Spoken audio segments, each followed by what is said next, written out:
When we measure things in chemistry, we're going to use the lovely metric system.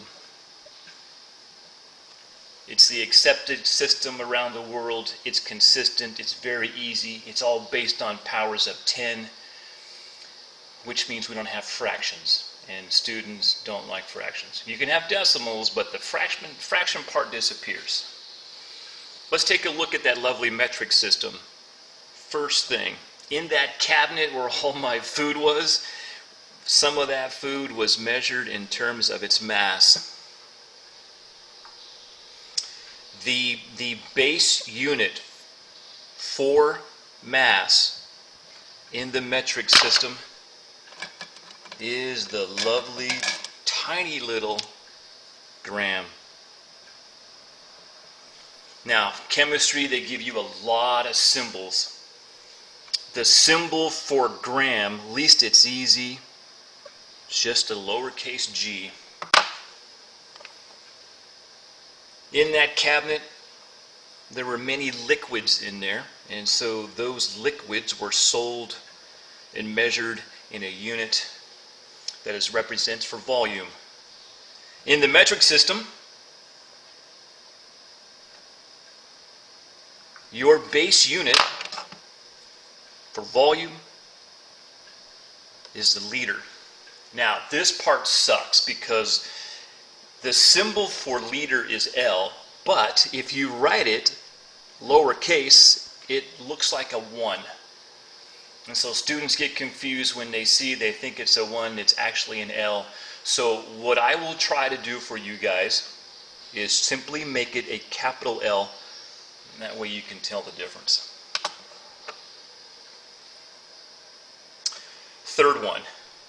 Yeah, believe it or not, you go to the store, you will buy some things based on a measurement of length.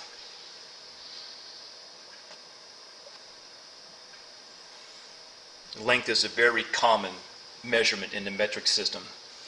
The base unit for length, now you guys probably already know, it's your lovely meter. Symbol, easy, M. The burner that I turned on for you guys. Yes, in the metric system, you can also measure the energy that was released by the flame of that burner. And so it's actually a measurement of energy. The base unit for that,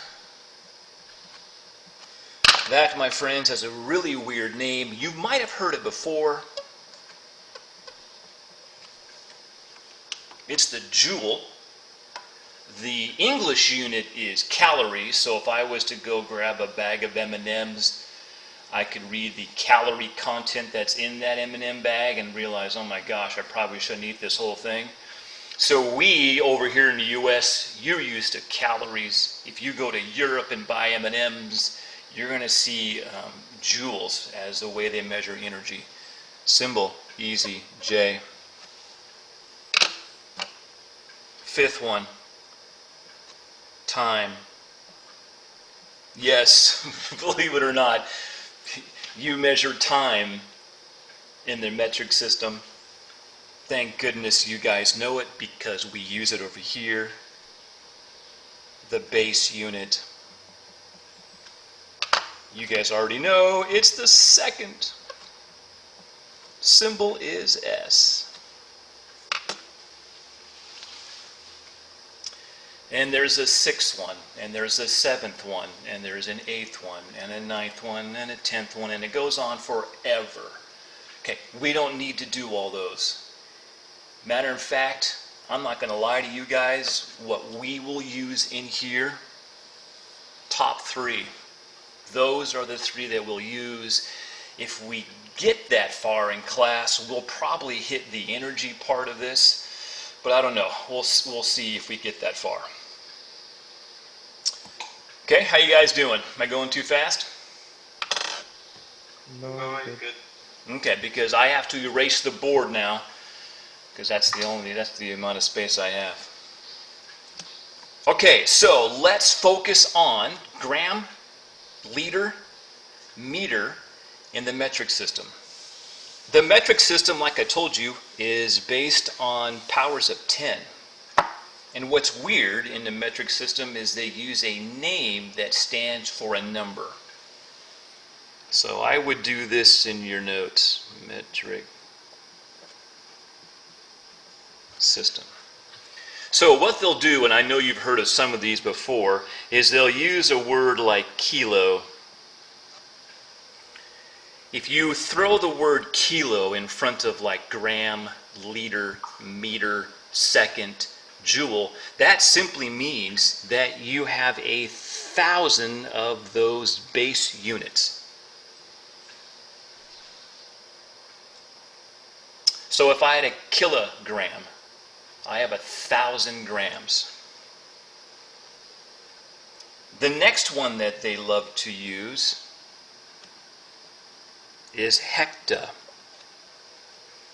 If I had a hectagram or hectameter or hectoliter or hectajoule or a hectosecond, basically I have 100 of those base units. Do you guys know what the next one down is? I'm just curious.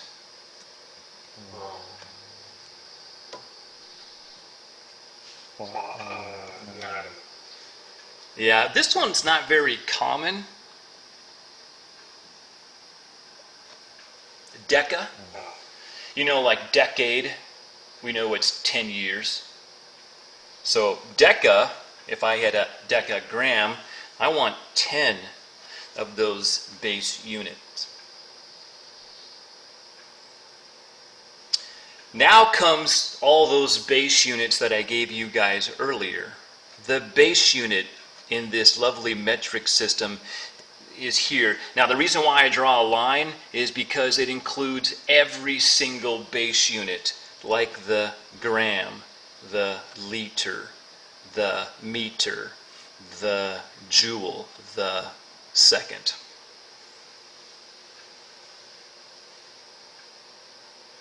You're going to use this scale all year, my friends. Keep it handy.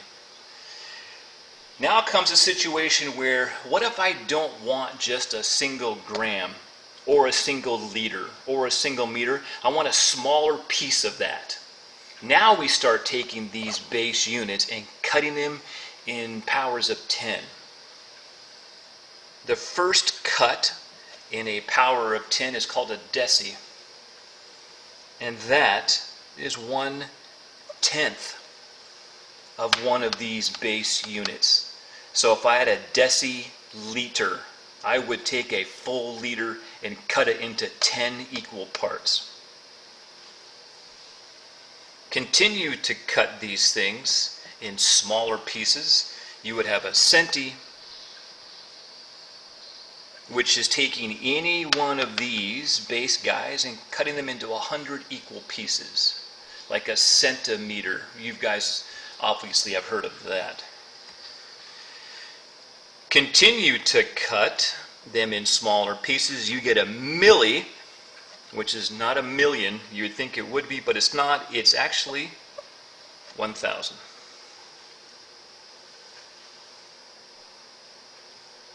I just want you guys to see how this scale is built and what each one represents. Kilo is the largest. It is 10 times a hecta. A hecta is larger than a deca by another power of 10. This line represents all those base units that is in the metric system. Now what I do is I get down here, and what I'm going to do is cut each one of these base units into 10 equal pieces. And the system continues. A deci is 10 times larger than a centi, and a centi is 10 times larger than a milli.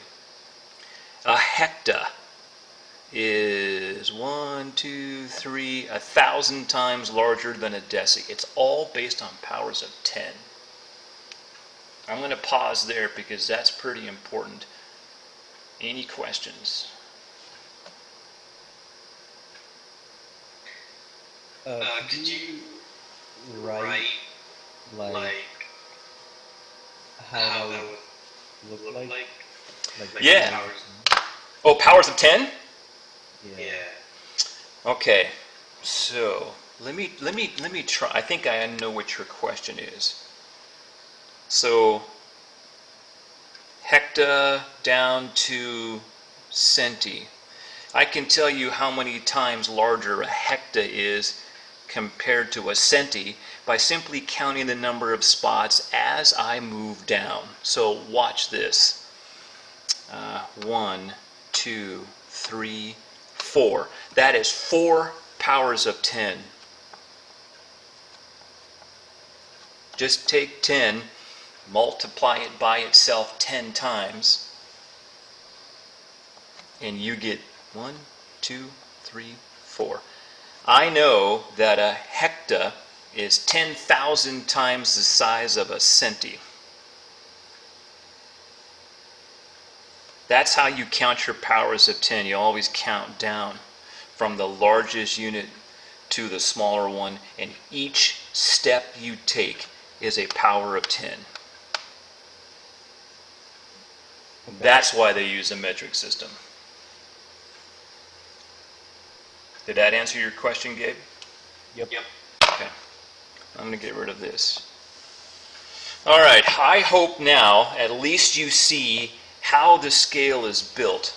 So what I could do is I could go 1 kilogram is equal to 1,000 grams. Now, that becomes pretty lengthy to write, and so what they did is they made symbols for all of these. And this is the part students don't like. So, watch the symbols that they have for all these. You guys, you will never use these numbers. I just wanted to show you how the scale is built on powers of 10. You don't use those when it comes to calculating units in the metric system. So I'm going to get rid of those. But you know how it was built. This guy's 1,000, 100, 10, 1/10, 100th, 1,000th. Instead of writing out all of this, they're going to start throwing it in symbols to kind of condense everything. So we're not going to write the whole thing kilo out. All we're going to do is use a capital K, which stands for kilogram. Hecta, nope. They're not going to make you write the whole word hecta. They're going to condense it just to an H. Deca, okay, here's a problem, my friends. Deca, deci, they both start with D's. And so what they had to do is they did this. They got rid of that. They got rid of that. They kept the A, but you slide it over next to the D. And so it's actually DA. And they continued that system for the rest of them. They just simply cut off all this back part. And there you go. That's what you're going to be using the rest of the year. So now what I can do is I can simply write it like this. I don't need to write the whole word kilo. I can simply use K. I don't need to write the whole word gram. I can use G. I'll keep the 1,000. I don't need to write the whole word gram. I can simply use G. That's how they condense things. To remember this scale, you don't have to. You guys can use your notes on all the assessments like the one that's due on Monday. But if you need to remember it, I simply put names to these so that in my head I can remember this on the fly. And what I did is simply this. Kings have diamonds. Diamonds cost millions. Girls love money. I don't do the J and the S. Matter of fact, if you guys want to get rid of the J and S, I wouldn't mind that one bit, because there it is. Oh yeah, I can see it on the board. Yeah, we're not going to use seconds. That's more of a physics thing. And joules, if we get there, we get there. If not, we don't. Kings have diamonds. Diamonds cost millions. Girls love money. Guys love money. I don't care. There it is, my friends. Digest that. Look at it. Because now we're going to use it. All right, I'm going to get rid of this. I'm going to make it smaller. I need more room on the board, but I remember how to do this. Kings have diamonds. Diamonds cost millions. Girls love money. There it is. All right, so your question is, big deal, how do we use this? Well, here's the problem in chemistry. If we were to perform some type of lab, which I know we don't get to do, but if we did, your lab equipment kind of restricts you on how much you can measure. And sometimes when we study like gases, we need to have large quantities, but we only have small devices used to measure those gases. So there's going to be some conversion that's going to take place. That's what we have to be very efficient at, converting one unit to another. Okay, I'm going to get rid of this. So here's what we're going to run into. They're going to say, hey, if you had 202 kilograms, it would be nice to know, because the stuff that we're testing has a smaller value to it. How many centigrams would that be equal to? We got to make this conversion by using this scale. This conversion process is called dimensional analysis. You don't need to know that, but that's what the official term is when you change one unit into another. There is a system that we use in chemistry. The system is called the bridge system. You know, just like if you were in a car and your car comes across some kind of canyon. This is you in a sports car.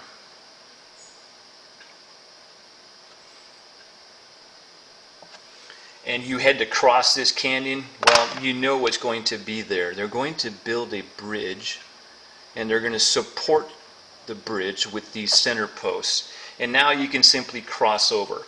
And that's exactly what you're doing. You're over here in kilogram, and your goal is to cross over and get into centigram. So we build this bridge system to cross over from one unit to another. This system is pretty cool. It works well, and we're going to use it the entire year. Here's how you start the bridge system to convert 202 kilograms into a certain number of centigrams. Okay? I'm going to take this down here. To start building this bridge to help you convert one unit to another, always take what they give you to start with. So take the 202 kilograms. Let's build this bridge to get you from one side to the next. There's my bridge that's going to allow me to convert kilograms into centigrams. The goal or main objective in these conversions or dimensional analysis is to get this unit of kilograms turned into centigrams. Here's where your algebra comes in. Whatever unit is here that you want to disappear in the end and go away has to go down here on the bottom. And I'll show you the math behind that and why it has to be there, but your goal is for it to cancel. So whatever is there has to go down on the bottom. And you're probably confused, and I'll show it to you here in the end. This guy, the guy you want, the unit you want, always goes on the top, because that unit is going to survive the math that we're going to perform.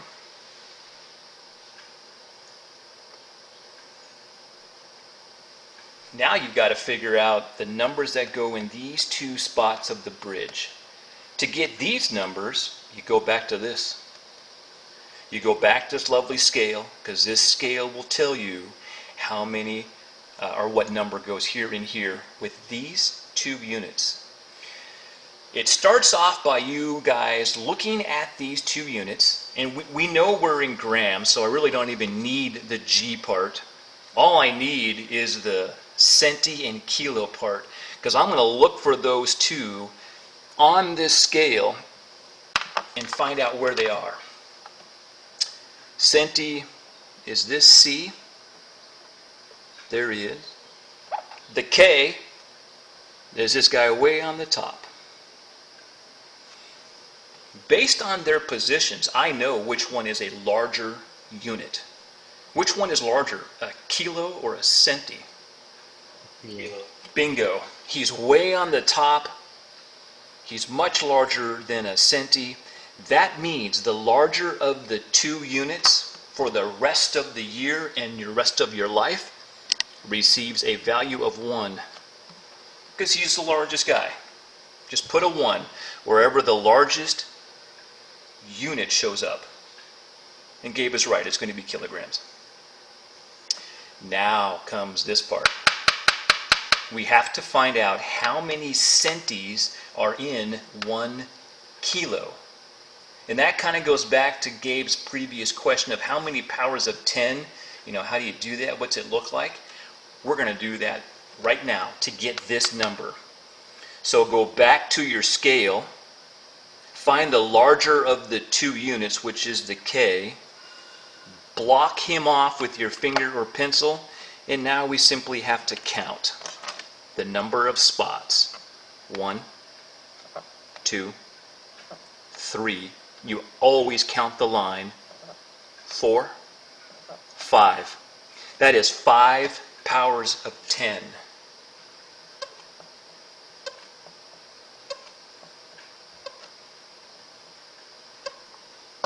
Ten times 10 times 10 times 10 times 10.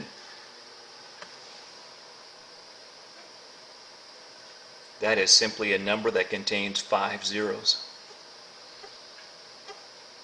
Bingo. That's the number that has to go right here. So once I do that, I just take that guy and I put him right here.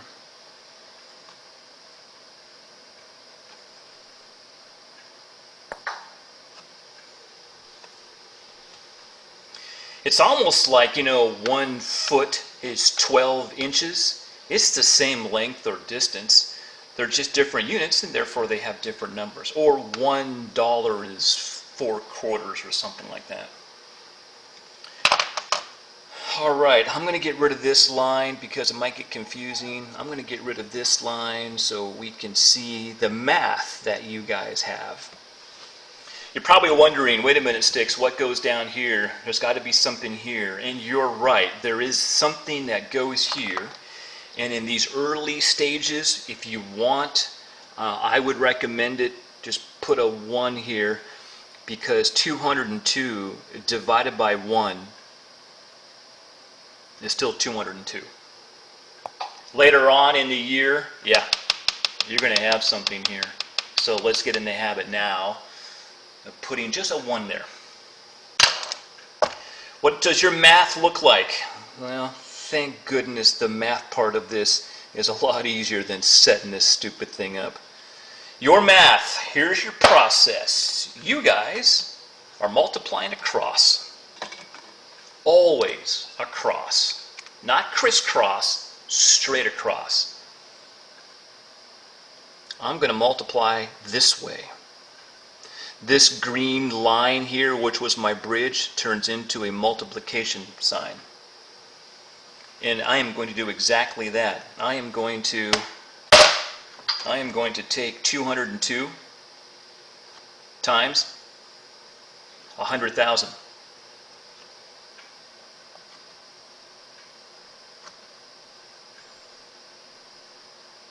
If you got a calculator, go ahead. If you don't need one and you're good at counting zeros, that works too. So 202 times 10,000.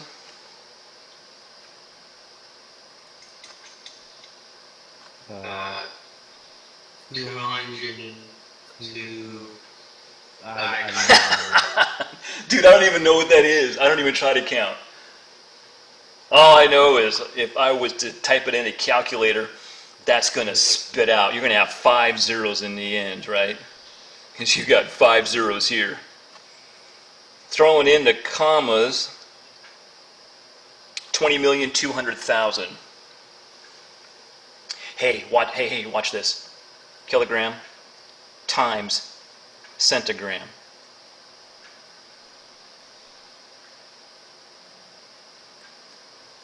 Those two stay there. They survive the math. They're simply multiplied together. You're going to love this. Check this out. You do the same thing on the bottom. You go this way. And this turns into a multiplication sign. And sometimes it is this easy. 1 times 1. Nothing times a kilogram.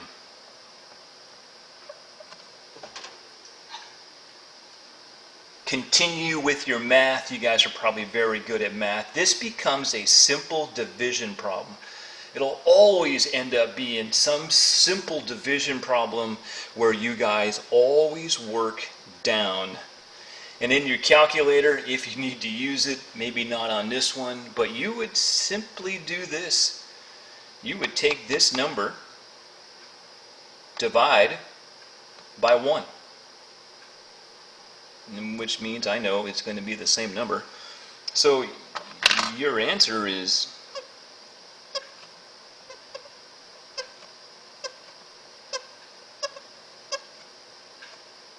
that number survives. And here comes your units. Based on all the math and algebra you guys had, you know that if there's 1 unit on top and the same guy is on the bottom or underneath, a kilogram divided by a kilogram, suckers, they're going to cancel. They're going to go away. That's the only one that's left. He survives. You guys put it right here. There's your answer.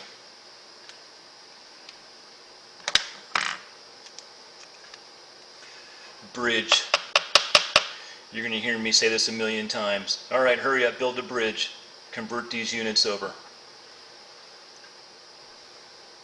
It's amazing the number of times you guys are going to use it. And it's not just in chemistry. You take physics, biology, any science class where you have to convert units. That's the system we need to use.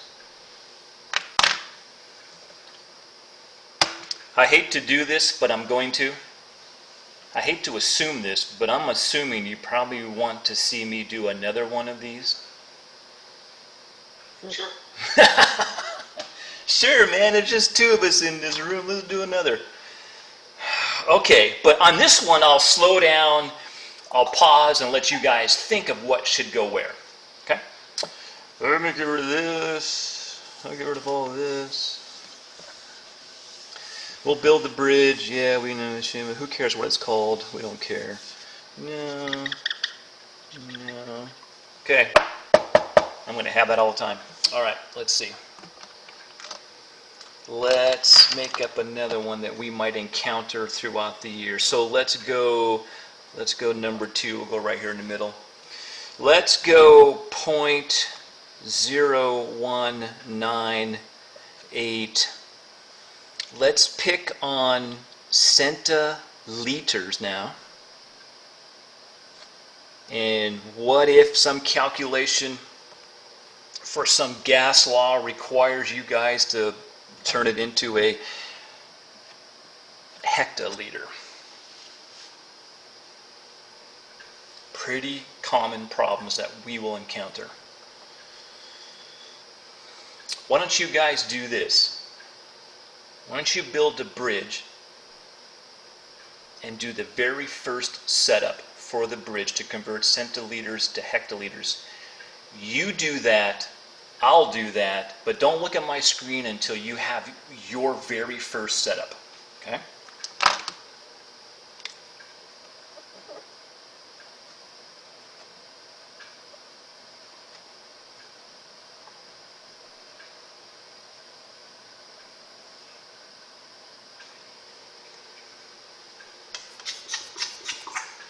That's my first setup.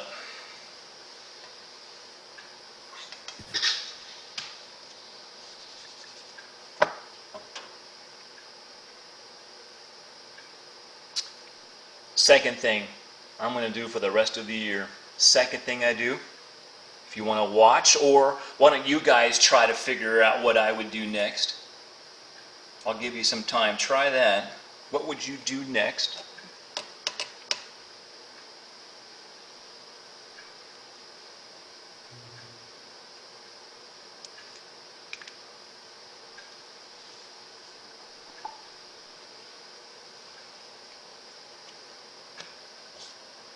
Here's my second step every single time. I notice the unit there and I put it right here. I find out the guy that I want, I put him right here. Every time, rest of the year.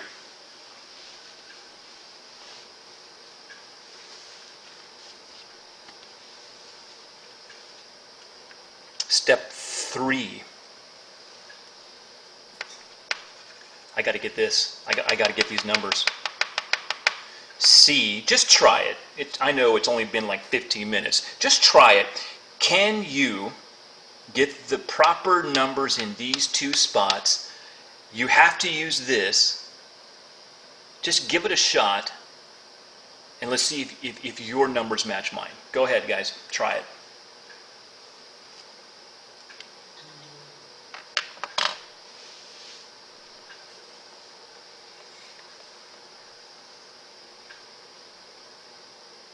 Do we tell you one more time? Shoot, you already got it? Okay. For some people, this just clicks and it's so easy, and then some people kind of struggle, takes a while for them to get it.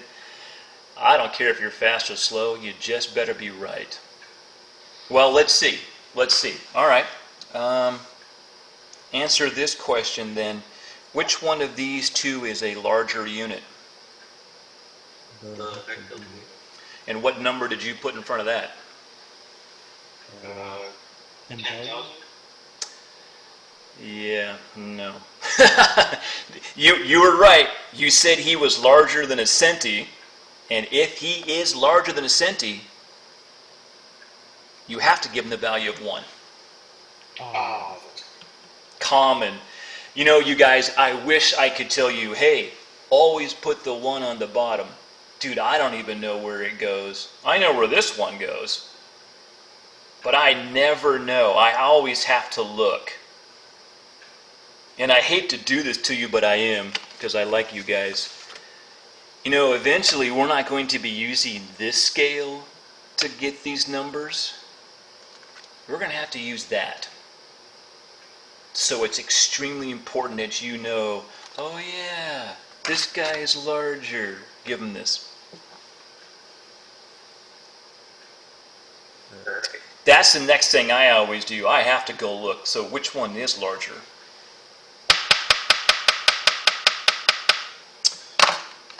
Let's see. Hecto is here. Centi was here. Did you get this number? was that supposed to be 10,000? Yeah, I think that's the 10,000. Let's see if you're right. So I go back to my scale. This guy was larger because it's a hecto. I'll block him off. I'll count the number of spots, which is the powers of 10. 1, 2, 3, 4. It takes me 4 spots to get there. 4 spots is equal to you doing that, which is 1, 2, 3, 4, 10,000. That's the number I need to go right here. Good.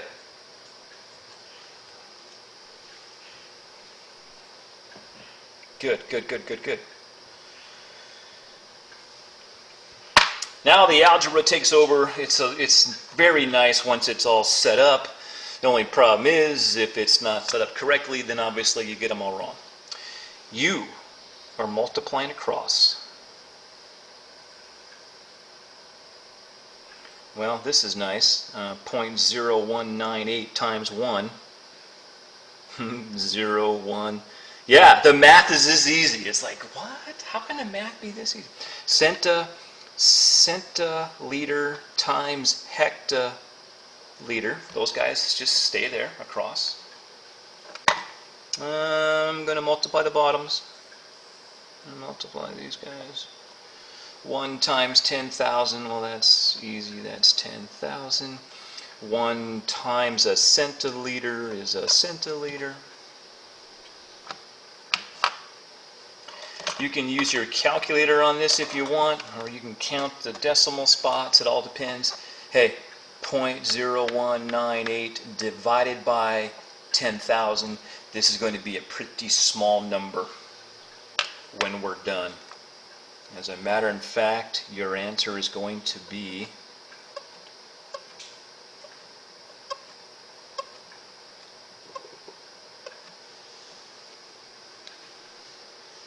you better have 5 zeros in front.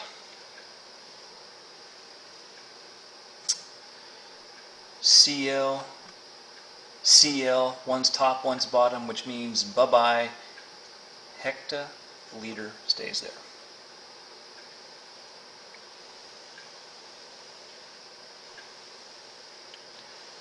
Questions? Any part of that? I mean any part.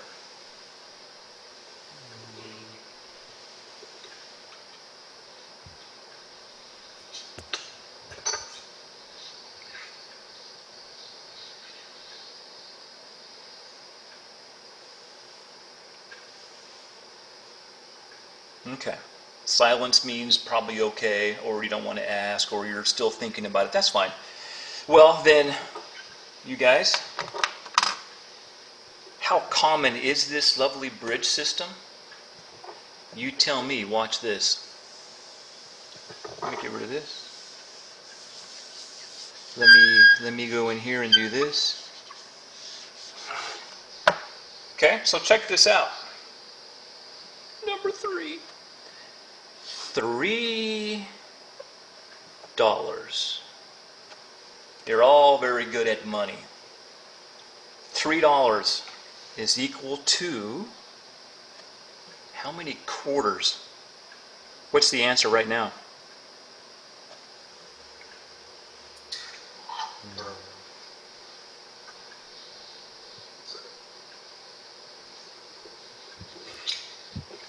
If I had $3, how many quarters do I have? 2.5. How many quarters? 2.5. No? More than 2.5. What if I did this? What if I did this? If I had $1, how many quarters do I have? 4. 4. Okay, now watch. Yeah, watch what you guys did in your head. What you did in your head is you did this. Okay, I'll build a bridge. I'm going to put what I start with. I'm going to put $1 here. I need the dollar to go away, so I'll put it down here. I want quarters to stay, so I'll put it up here. Dollar, quarter. I know which one's larger. $1 is. If I did have $1, I know that I've got 4 quarters. I'll put this here in the spots. I'm going to multiply across. This is what your brain did. Your brain did this. 1 times 4 is 4. Dollar times quarter. Dollar times quarter. I'm probably off the screen. Then you did this. 1 times 1 is 1. 1 times dollar is dollar. And then what your brain did is it did this, 4 divided by 1. Well, that's still 4. Dollar top, dollar bottom, cancel quarters. It works for everything. Now, we don't have time today. I'm not going to waste your time. But I can actually build a scale like this using money, where dollar is there, the $2 bill, the $5 bill, the $10 bill, the 20, 50, 100. And if I want to take a dollar as the base and cut it into a 50-cent piece, quarter, dime, nickel, penny, same thing. Same thing. This works for everything, my friends. All right, here's what we're going to do. I'm going to give you a problem. I'm not going to say a word. You guys try it the best you can. Get your answer, and hopefully it matches mine. All right, so let's take a look at problem, what, number 4 we're doing now or something? Okay, I won't say a word. You guys take over, complete this. Let me get rid of this. All right, have fun.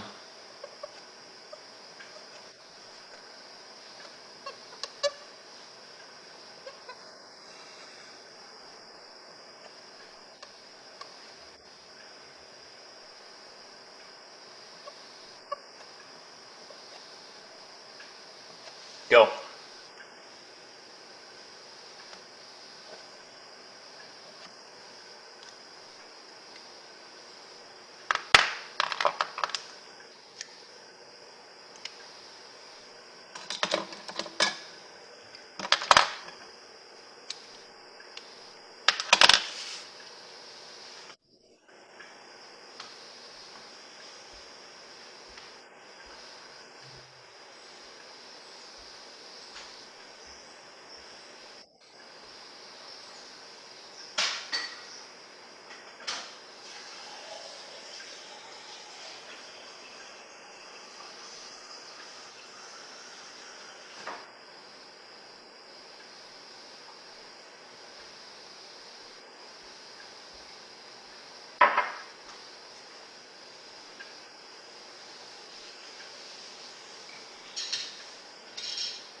Success?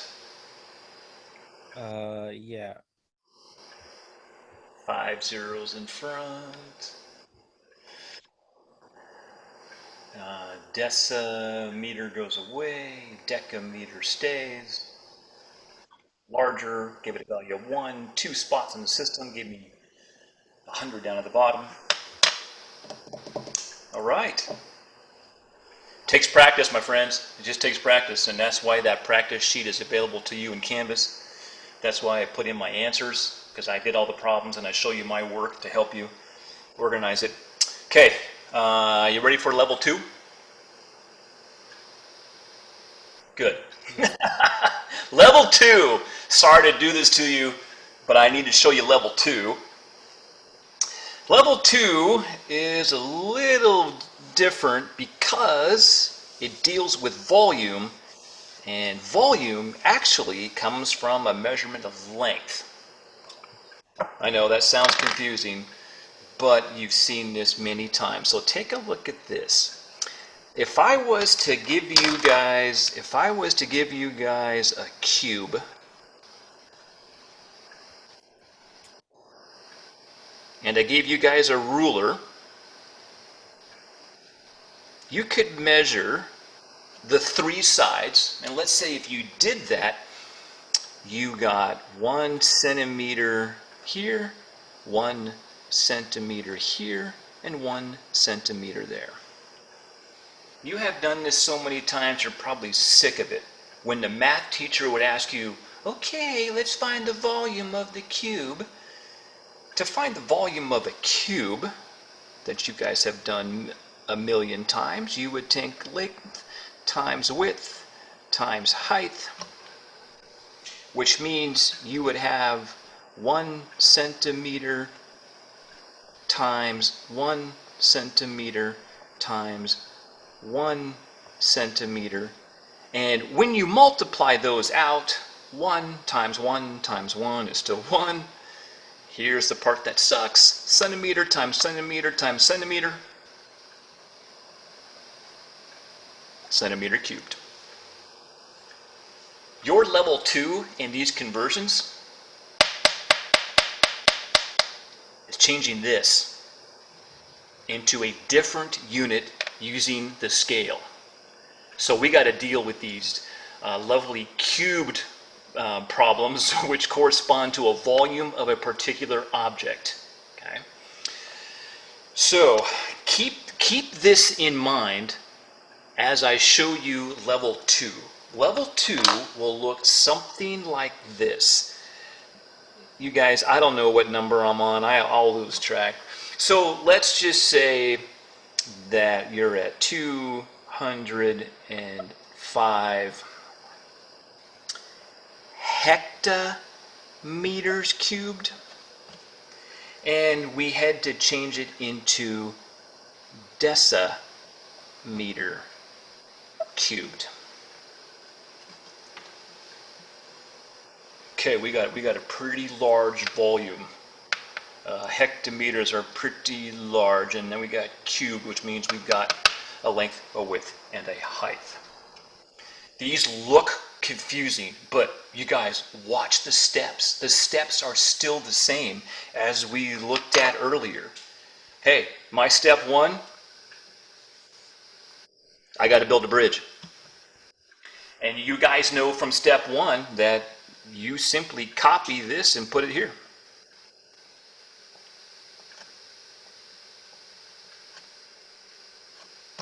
Yeah, put the 1 down at the bottom. We'll get a habit of doing that. That's step 1.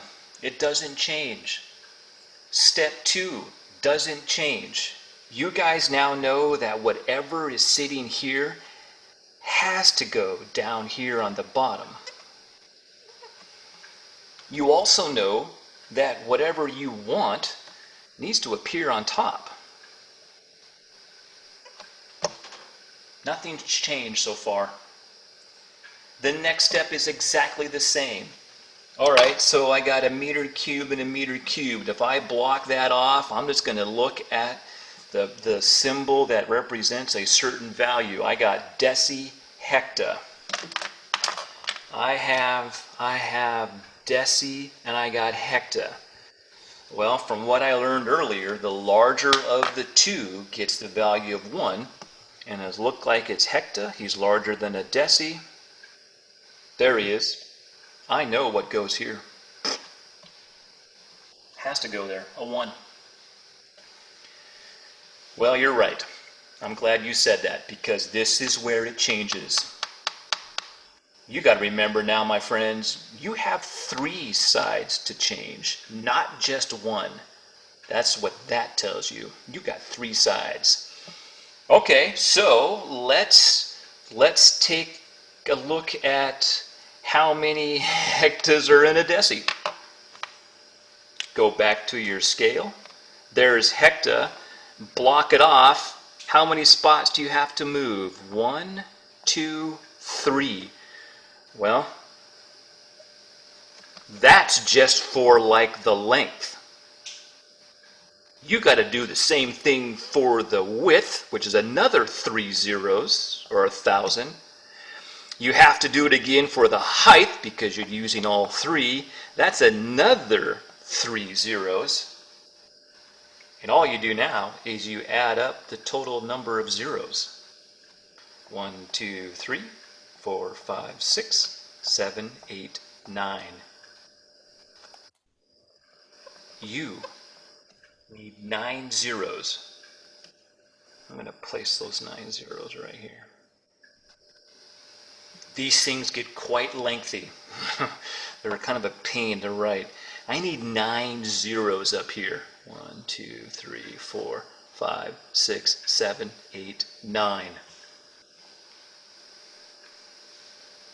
These numbers are horrible.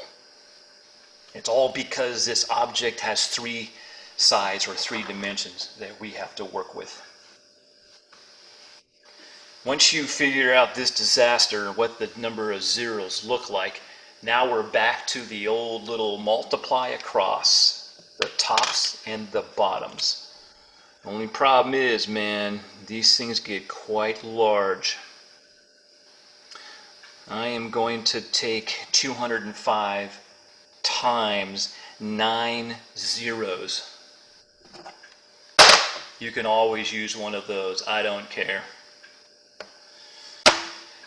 If you want to try that in your calculator, go ahead.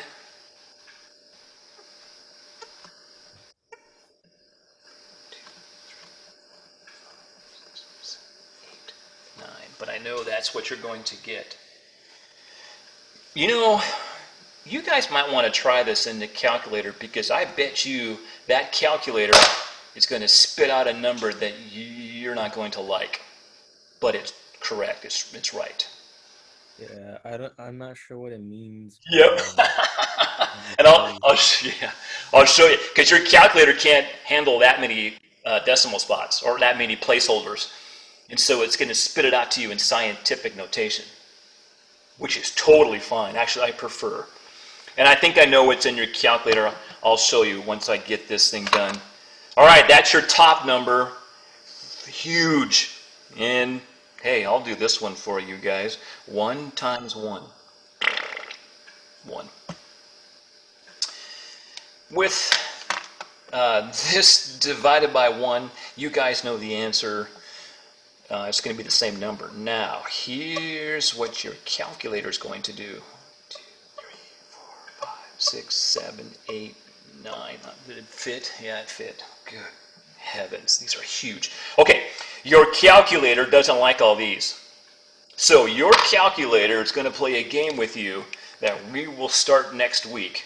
Well, actually Thursday. The calculator is going to say, no, I'm not going to show you all these. I'm going to take this decimal, which is here, and I'm going to shove that decimal. I'm going to place it right here. So your calculator probably did this to you.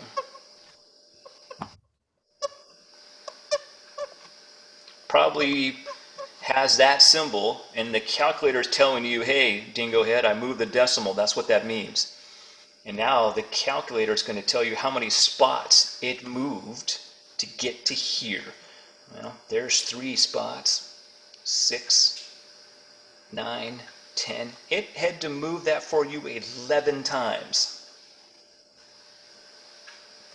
3, 6, 9, 10, 11. And then you have to remember this.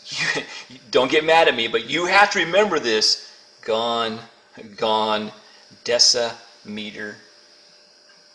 You have to give me the unit with your answer, or I'm sorry, I have to mark it wrong because I don't know what that is.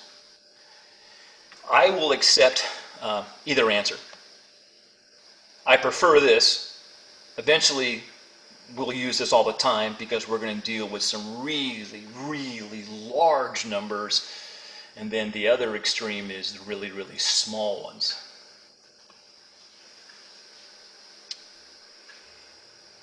That's level 3. Now, we only have about 10 minutes left. All that's really left for me to show you is level 3, which is the honors level. It's just one level higher than what I have on the board now.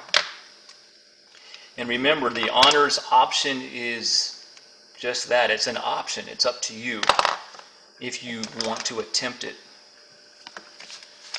In your Canvas, here it is.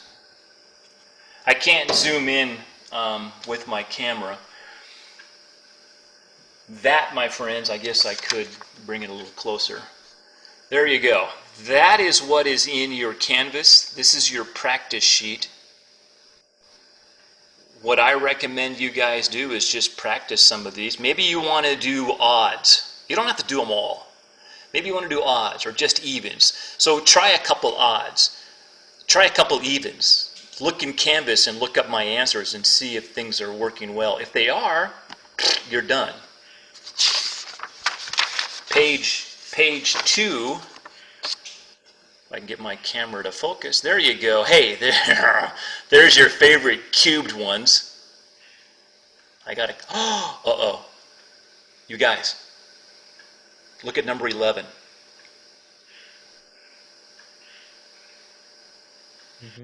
Uh-oh. Hey, where would that be? That's just a single M. Where would that single M be on that scale? A single M. In the middle. Very good. It's this guy. How come it's not that guy? That's because what they have done to you on number 11 is they're asking you for the base unit. Oh, there. Hey, there you go. Now you have two M's together. Now you're millimeter. Now you're here. You're using milli and meter. Number 11, they just want meter, or it's meter cubed. So it's this one. So as you look at this practice sheet, if you see just there it is, number 5. If you just see a single letter, they're going to ask you to get into the base unit or get out of the base unit. So I see that G, I know it's just this guy. It's the guy on the line. Those are common. Those happen. So you're probably wondering, maybe, I don't know if you guys care about it or not, the honors option part, there they are. Now we deal with 2 units at a time and change them into 2 different units. And that's the honors option. So your honors assessment that's due next Monday, oh yeah, I put one of these doubles, as you say, on there. All right, I will probably tackle that on Thursday for you guys. If you want, that'd be great. Who in here is going to try the honors? Well, maybe I shouldn't ask that. I'll just show you guys on Thursday, and then you can decide. Okay. We have about 10 minutes left. I'm going to leave it up to you guys. These are your 10 minutes. Do you want to simply leave and say goodbye, see you Thursday? Do you want me to show you another one? Do you want to do some of the practice ones and I stay online here in Zoom to answer questions? I'm going to leave it up to you. I'll leave it up to you. So if you want to leave, adios. I'll see you Thursday. If you have questions, I'll take questions. If you want to simply stay and do some practice problems, I'm going to stay online till 9:40. So it's totally up to you Uh, guys. well, I haven't eaten yet, so